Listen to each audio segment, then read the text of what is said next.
Shalom, selamat pagi Bapak Ibu terkasih. Kita berjumpa kembali dalam ibadah harian GKI Batu. Hari ini Selasa 26 September 2023. Doa dan harapan kami, Bapak Ibu dalam keadaan baik dan sehat. Mari kita mengawali ibadah kita dengan memuji Tuhan dari lagu yang berjudul Doa Mengubah Segala Sesuatu.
Mari kita satu dalam doa. Bapa kami di dalam surga, kami berdiam diri di hadapan-Mu pada pagi hari ini. Kami memohon pimpinan Roh Kudus. Saat ini kami akan membaca dan merenungkan sabda-Mu. Tuhan, pimpinlah kami, biarlah kami boleh mengerti akan firman yang kami renungkan ini ya Tuhan. Melalui hamba-Mu, Bapak Pendeta Dwi Santoso, yang akan menyampaikan kebenaran sabda-Mu ya Tuhan. Engkau yang mengurapi, dan kiranya Roh Kudus juga memimpin, kiranya firman yang disampaikan boleh memberkati setiap kami dan seturut dengan kehendak Tuhan. Terima kasih Bapa. Di dalam nama Tuhan Yesus kami sudah berdoa. Amin. Bacaan firman Tuhan terambil dari 1 Petrus 3 ayat 8 sampai 12. 1 Petrus 3 ayat 8 sampai 12. Dan akhirnya hendaklah kamu semua seia sekata, seperasaan, mengasihi saudara-saudara, penyayang dan rendah hati, dan janganlah membalas kejahatan dengan kejahatan, atau caci maki dengan caci maki. Tetapi sebaliknya, hendaklah kamu memberkati, karena untuk itulah kamu dipanggil, yaitu untuk memperoleh berkat. Sebab, siapa yang mau mencintai hidup dan mau melihat hari-hari baik, ia harus menjaga lidahnya terhadap yang jahat, dan bibirnya terhadap ucapan-ucapan yang menipu. Ia harus menjauhi yang jahat dan melakukan yang baik. Ia harus mencari perdamaian dan berusaha mendapatkannya. Sebab mata Tuhan tertuju kepada orang-orang benar, dan telinganya kepada permohonan mereka yang minta tolong. Tetapi wajah Tuhan menentang orang-orang yang berbuat jahat. Amin.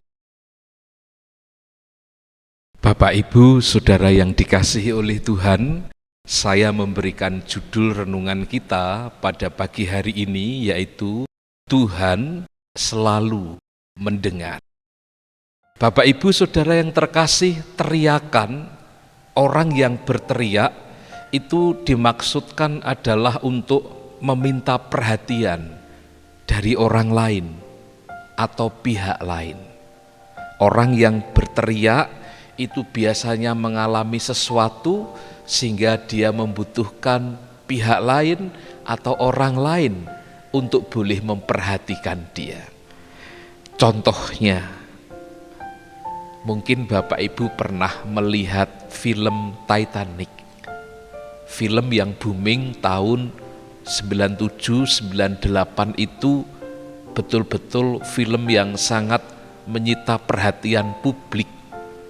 Karena kisah yang ditampilkan itu sungguh kisah yang membuat orang yang mengikutinya, yang melihatnya, yang menontonnya itu terkuras emosinya. Maka tidak heran film itu waktu itu bisa mencapai penonton lebih dari 130 juta. Mungkin kalau Bapak Ibu masih ingat, Saudara masih ingat bagian-bagian atau adegan-adegan dari film itu, menurut Bapak Ibu, bagian mana, adegan mana yang paling berkesan bagi Bapak Ibu? Nah, salah satu adegan yang ingin saya tampilkan adalah adegan pada saat perahu Titanic itu sudah karam, sudah tenggelam, dan para penumpang itu mengapung di atas perarian laut dalam situasi perarian yang dingin. Kemudian tokoh perempuan yang bernama Rose, kita tahu bersama dengan kekasihnya juga ikut mengapung di perairan, dan ketika kemudian dia tahu kekasihnya itu mati, dia ada sendiri di sana dalam keadaan menggigil kedinginan. Ia berteriak-teriak, ia minta tolong.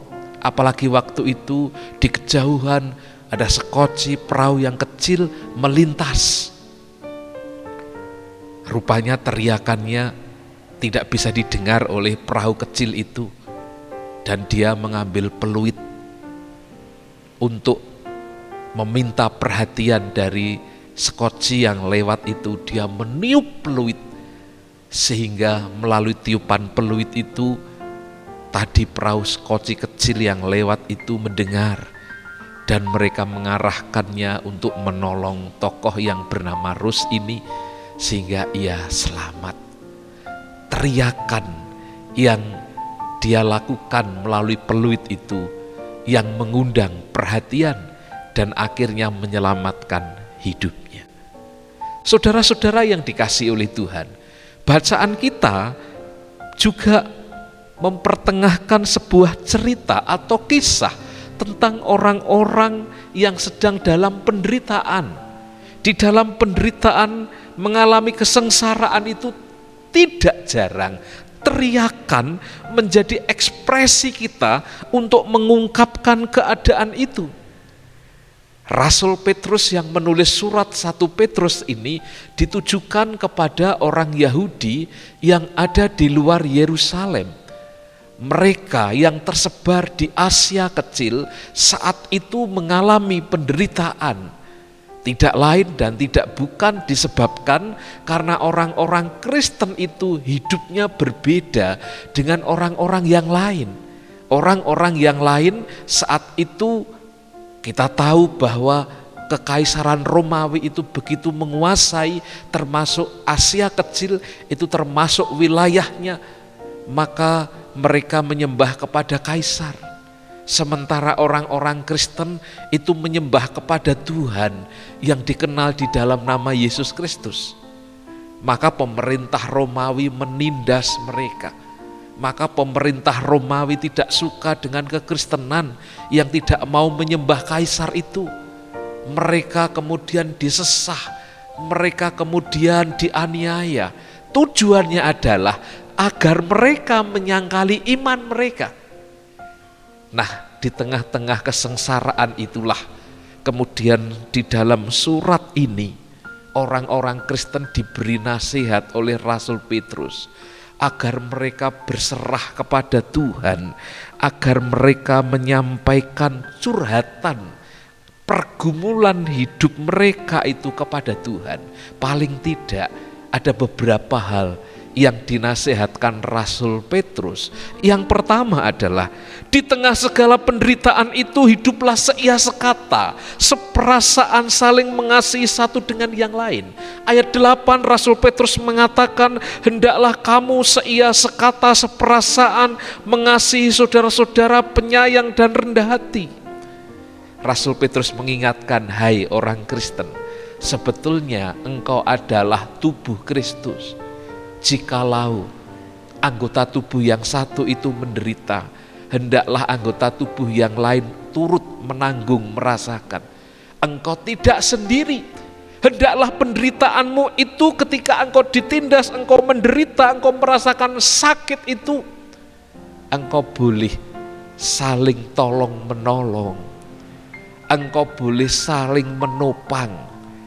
Engkau boleh saling merasakan penderitaan sesama itu, saling menanggung. Bayangkan orang-orang yang sebagai pendatang perantau itu, dua hal yang disebutkan di sini begitu berbicara tentang pendatang atau perantau. Yang pertama memang mereka merantau karena bukan orang situ. Yang kedua mereka sebagai pendatang atau perantau karena sesungguhnya bukan hanya mereka tetapi juga kita. Kita di dunia ini merantau karena kewargaan kita adalah warga kerajaan surga. Kita bukan berasal dari dunia ini. Maka di tengah-tengah penderitaan itu Rasul Petrus kemudian memberikan nasihat. Kamu jangan mengandalkan kekuatanmu sendiri. Kamu jangan menanggungnya sendiri, itu bisa menyebabkan engkau susah, ngenes pilu. Mungkin Bapak Ibu pernah ya merantau, keadaan sakit, menderita, betapa kita sengsara. Tetapi kita memiliki saudara yang lain, kita memiliki anggota tubuh yang lain.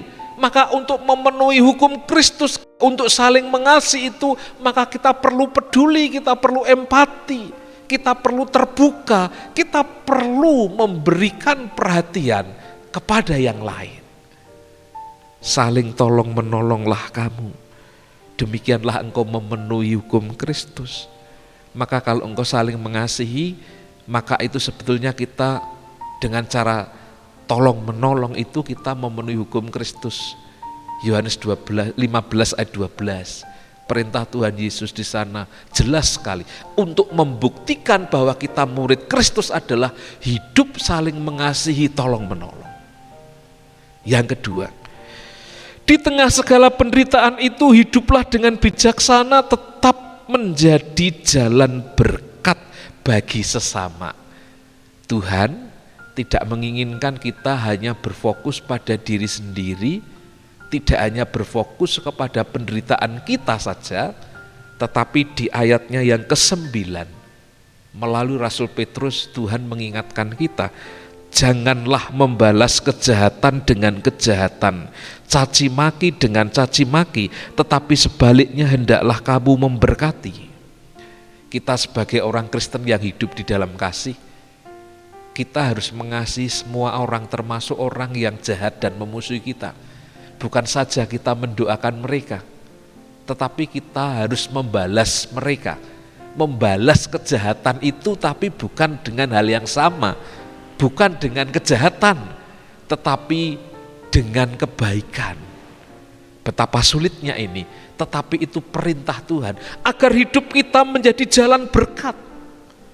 Di dalam nasihat Rasul Paulus di bagian yang lain, Roma 12 ayat 17 dan 21 jelas sekali di sana dikatakan, jangan membalas kejahatan dengan kejahatan, tetapi kalahkanlah kejahatan dengan kebaikan.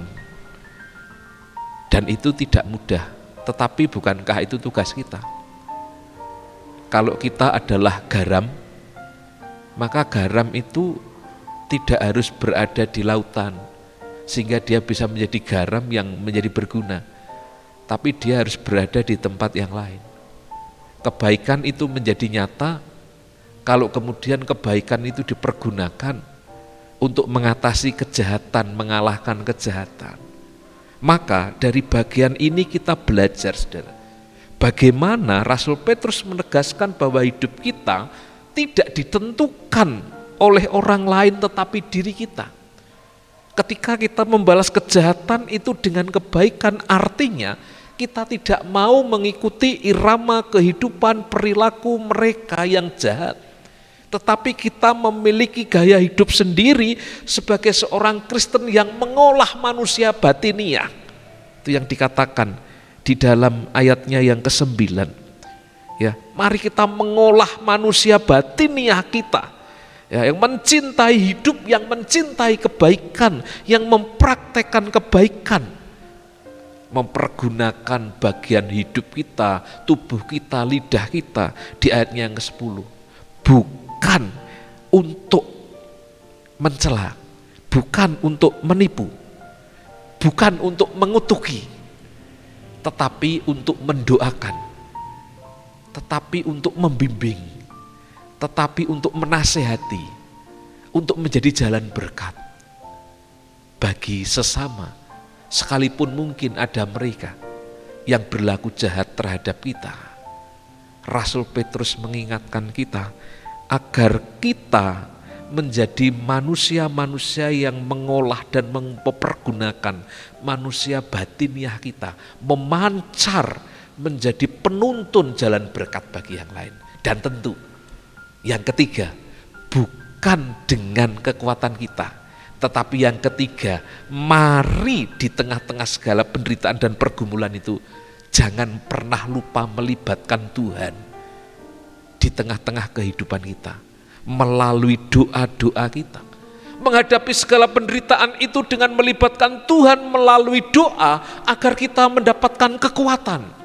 Maka ayat 12 mengatakan di sana, sebab mata Tuhan itu tertuju kepada orang-orang benar dan telinganya kepada permohonan mereka yang minta tolong. Allah Tuhan kita senantiasa bersama dengan kita. Dia Sang Immanuel di dalam Kristus Yesus. Ia melihat dan merasakan pergumulan umatnya. Karena itu ia mau menanggung, ia turut bersama, dan ia hadir di tengah-tengah komunikasi kita, pergulatan batin kita yang disebut doa, doa-doa kita. Di sana dikatakan bahwa mata Tuhan tertuju kepada orang-orang benar. Artinya hidup kita diperhatikan Tuhan, dan telinganya kepada permohonan mereka yang minta tolong. Kita diperlakukan lebih dari yang lain sebagai orang benar, anak-anak Tuhan. Kita tidak ditelantarkan, kita tidak diminta untuk menghadapi pergumulan permasalahan itu sendiri, tetapi telinga Tuhan yang peka mendengar itu. Ia hadir di dalam setiap doa-doa kita. Ia menyediakan dirinya untuk menjadi tempat perlindungan. Bukan sekedar berkeluh kesah, tetapi dia bertindak untuk menolong terhadap segala permohonan pergulatan iman kita di dalam dia. Maka dari sana, saudara-saudara, kita mendapatkan jaminan bahwa Tuhan itu adalah Allah yang menyediakan dirinya untuk kita umatnya, anak-anaknya, supaya apa? Supaya bersama dengan dia kita merasakan bagaimana Allah itu nyata berkarya di dalam hidup kita, di dalam seruan kita, di dalam teriakan kita minta tolong. Allah bukan saja mendengar, tetapi dia juga mau peduli bertindak bagi kita. Kalau ada lagu yang mengatakan, bukankah Tuhan itu sejauh doa? Tuhan sebetulnya tidak jauh, tetapi dia ada bersama dengan kita. Saudara, kalau kita sudah merasakan pertolongan Tuhan, mari jangan lupa kita lihat sekeliling kita. Ada banyak orang yang juga memerlukan pertolongannya, dan Tuhan mengendaki agar kita menjangkau mereka, menolong mereka, mendengarkan mereka, memperhatikan mereka, mengasihi mereka, sama seperti kita mengasihi diri sendiri. Mari kita terus menjalani kehidupan kita dengan satu keyakinan bahwa Tuhan yang beserta dengan kita itu Allah yang peduli, yang selalu mendengar teriakan doa-doa kita. Tuhan memberkati kita sekalian. Amin. Mari kita berdoa. Tuhan, kami mengucap syukur pada pagi hari ini, karena Tuhan mengingatkan kami, sebetulnya Tuhan tidak jauh dari kami. Tuhan beserta dengan kami, Tuhan menolong kami, dan Tuhan membersamai kami. Bahkan di dalam setiap pergumulan kehidupan kami, Tuhan turut campur tangan, Tuhan tidak tinggal diam, tetapi Tuhan turut berperkara, supaya kami manusia yang lemah ini, yang tidak mampu, yang tidak sanggup menghadapi pergumulan hidup, yang disebabkan karena pergumulan ekonomi, atau karena sakit penyakit, kami berseru kepadamu ya Tuhan, dan Engkau mendengarkan seruan kami. Kiranya jemaat kami yang sakit, mereka Tuhan sembuhkan, Tuhan pulihkan. Mereka yang berkekurangan Tuhan cukupkan. Mereka yang gundah gulana bersedih hati Tuhan hibur. Mereka yang dalam relasi kasih rumah tangga ada satu masalah, kiranya Tuhan hadir memberikan solusi kepada mereka. Tuhan memberkati kehidupan kami, pekerjaan kami hari ini, sehingga kami boleh menjalani hari ini di dalam berkat dan damai sejahtera-Mu. Saudaraku yang terkasih, arahkanlah hatimu kepada Tuhan dan sambutlah berkat-Nya. Damai sejahtera Allah yang melampaui segala akal akan memelihara hati dan pikiranmu di dalam Kristus Yesus. Damai sejahtera yang mengalir dari Allah Bapa, Putra dan Roh Kudus akan menyertai hidupmu sekarang dan selamanya. Amin. Selamat pagi Bapak Ibu, selamat beraktivitas pada hari ini. Tuhan memberkati kita sekalian. Salam sehat. Shalom.